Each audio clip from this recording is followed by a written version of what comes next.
Welcome back to the Rick Smith Show. Now, here is Rick Smith. So good on Ohio State University. Today they announced that everyone, students, faculty, staff, everyone vaccinated. Basically, get vaxxed or get lost.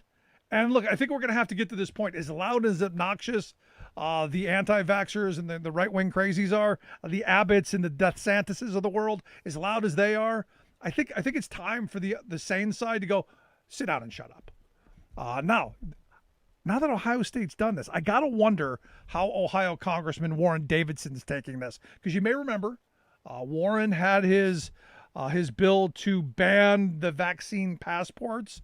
In fact, he was pushing this idea, that the left is trying to impose critical health theory on us.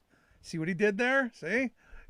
They got critical, they got theory, dog whistle politics, because a little thing to the critical race theory. Aha! Here to talk a little bit about what that actually is, since none of them can actually explain either to me. I've asked Hasan Jeffries to come talk with us. Hasan is a associate professor of history there at the Ohio State University. Hasan has done a fabulous TED Talk that every person should actually watch if you want to know what critical race theory is. Hasan, thanks for taking time for us. Great, Rick. It's great to be with you. So, I'm looking at this congressman from Ohio who's critical health theory, Hasan. Basically just more dog whistle trying to scare people into thinking that this is something that, well, the left is trying to impose on them, kind of like education. Yeah, what we're in the midst of is, in a way, not very unfamiliar, especially when it comes to thinking about critical race theory. It's these culture wars that are racialized. We go back to the early 70s, and it's, the left is coming for your unborn children. In the 80s, the left was coming for your guns. Early 2000s, the left is coming from your Bibles. Of course, remember 2004 and Trump drumming up the riling people around gay marriage. And now with critical race theory, it's the left. They're coming for your children. And for, many white people, it's frightening, but it's fantasy. And the radical right, even the conservative right, they understand that ginning up and animating those who were most animated by Trump's racism, the way to do that is to feed them some nonsense about racism and people trying to come get their children and indoctrination. So this is all politics through and through. And unfortunately, it's the kids who suffer.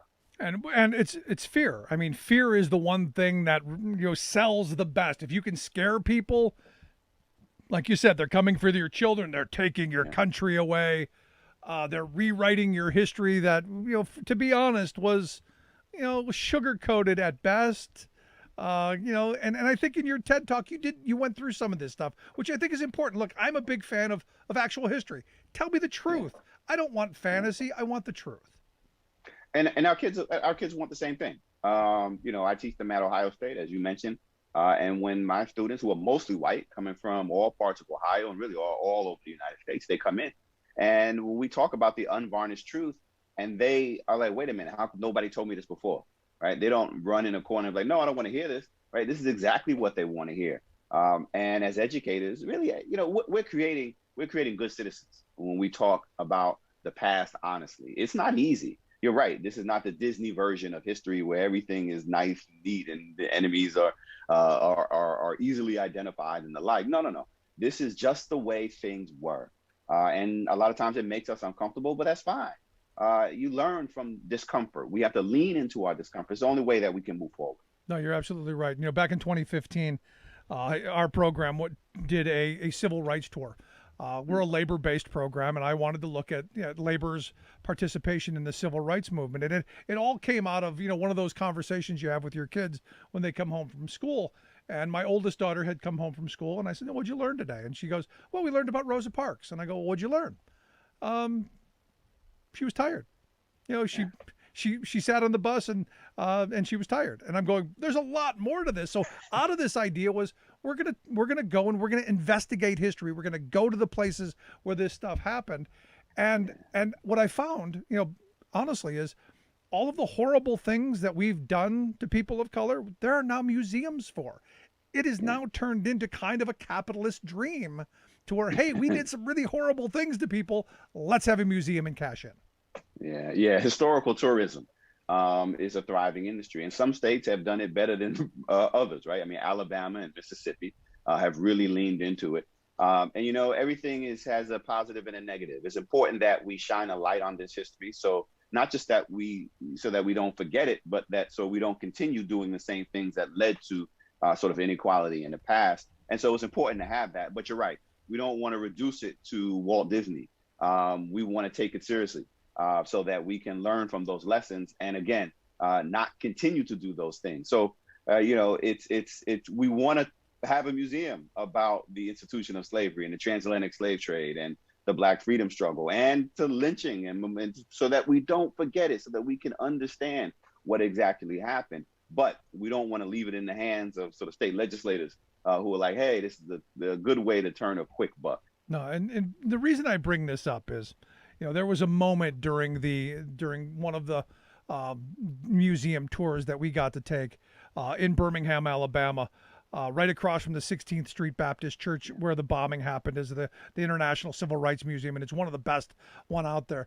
And in this little display case, they had this little clutch purse that had like the tissues and like a little lipstick thing, a little pendant, and all of this stuff was horrible to me, and you're horrified by seeing all this stuff. It wasn't until I saw something that my daughter, who was about the same age as these girls who died in that bombing were, that it really hit home and made it real for me. And it caught me because you had said something in your TED Talk about touching the bricks of Monticello, where that you knew had the slave handprints in it, and that being part of the history. It's that kind of stuff that I think connects with people.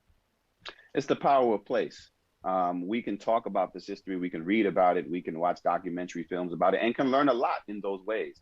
But there is no substitute for being in the place itself. And so the civil rights tour, like you said, that you went on, anybody can go on. There's history everywhere. And there are places where history happened, which is so critically important, and important history.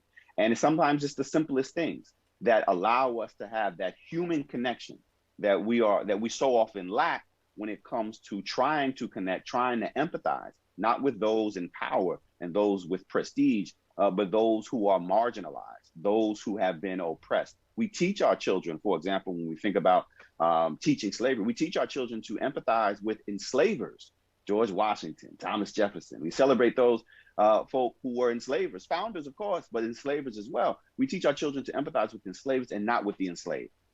And that carries forward, where it becomes easier to see yourself in a billionaire than it is in someone from the working class.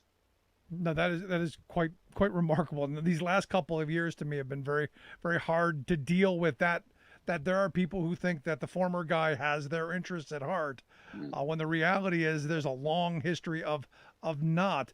Now, I'm sure after giving this TED Talk, which again I hope folks will take a look at, and we'll get out on social media so people can take a look at it. I'm sure you've gotten a lot of arrows thrown your way, a lot of attacks, because you're touching on something that the right has put forth as the boogeyman, as the thing to be afraid of. What kind of responses have you gotten from folks? Well, thankfully, the overwhelming response has been positive, which people are saying, you know what, we do need to look at the past honestly. But so ratio-wise, it's good, but the inbox still fills up with people who say any conversation about race or racism is racist itself. The problem isn't talking about race and racism, of course. The problem is discriminating against people on the basis of race and racism.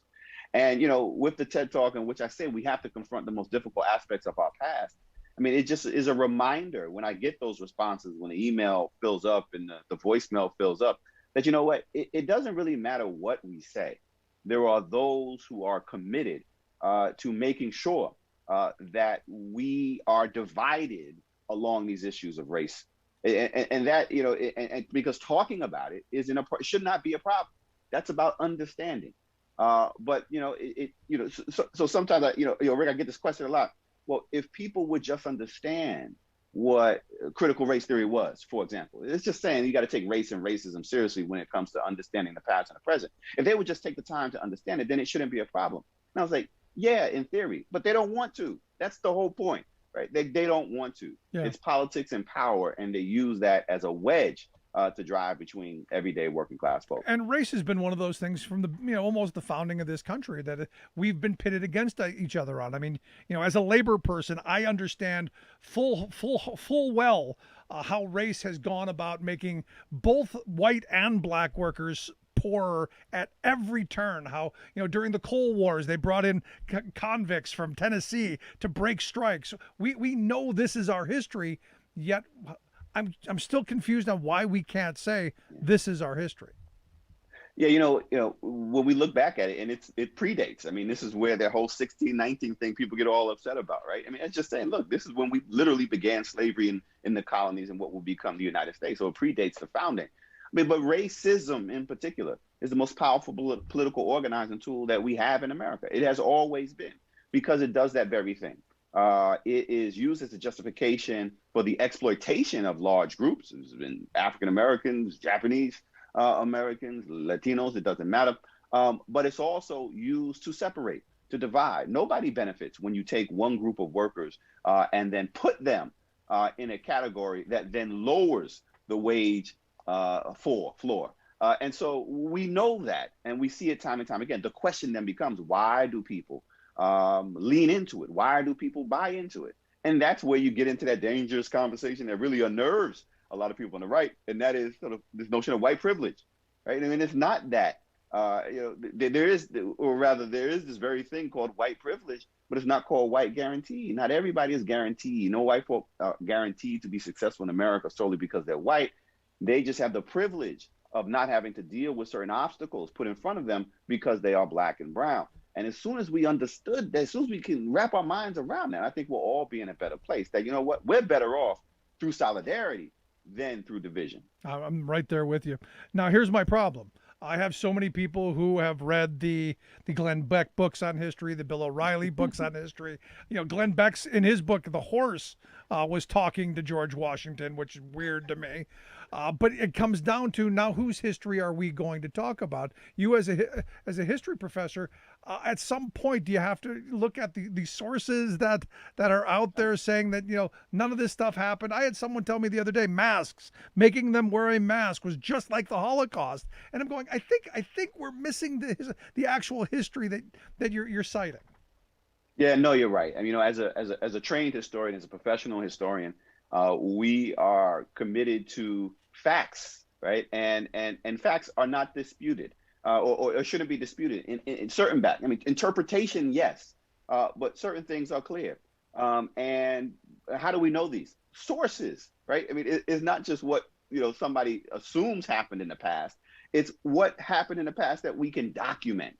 And so, when I get students from Southeast Ohio who've never had an African American history professor or a teacher before, and they come in, I know that I have to allow the voice of the people of the past to speak, because they won't hear what I'm trying to say. And so it's always primary sources.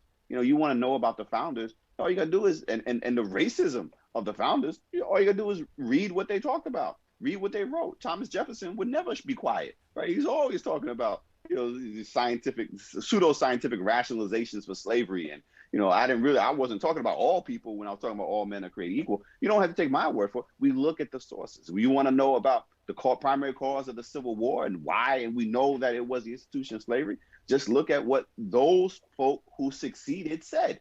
That's all we have to do.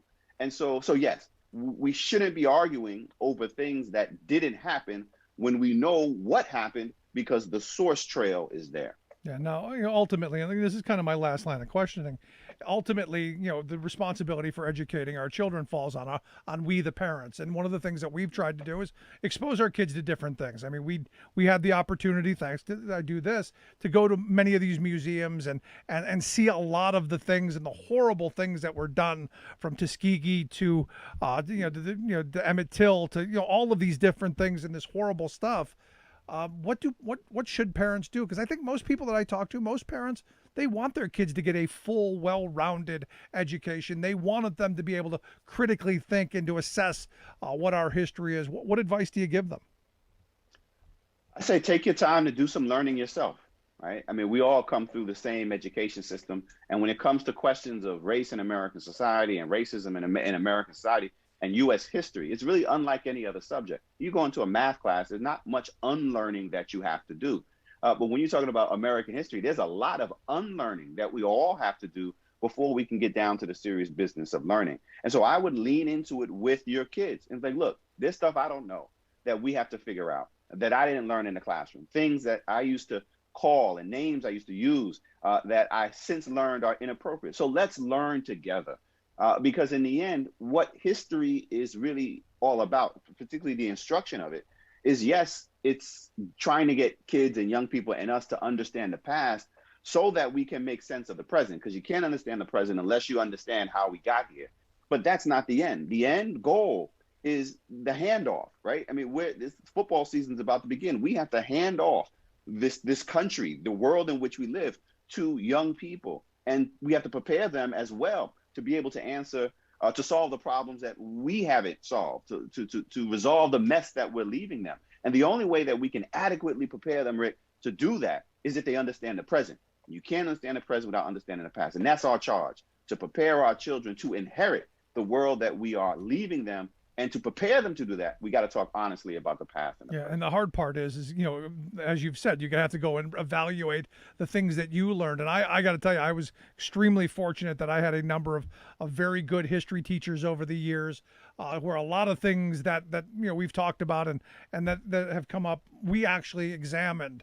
And for me, it all comes down to having a good teacher who's going to bring good information and do it in an honest way. And I think this is where I think a lot of people are afraid that, we've been so trained to be distrustful of public education, that it's some, liberal conspiracy to educate our children and to make them think. The hope is that we pick this up and we move it forward. But Hasan, I appreciate you taking some time for us. I hope folks will check out the TED Talk. I hope you'll come back and talk to us again. Absolutely. Thanks a lot, Rick. Good stuff. I appreciate it. Hasan Jeffries. Make sure you check out the TED Talk. We're going to get it out on social media. Make sure you check that out. Going to take a quick break. Right back. Stick around. You're listening to The Rick Smith Show. Remembering that united we bargain, divided we beg. Rick Smith.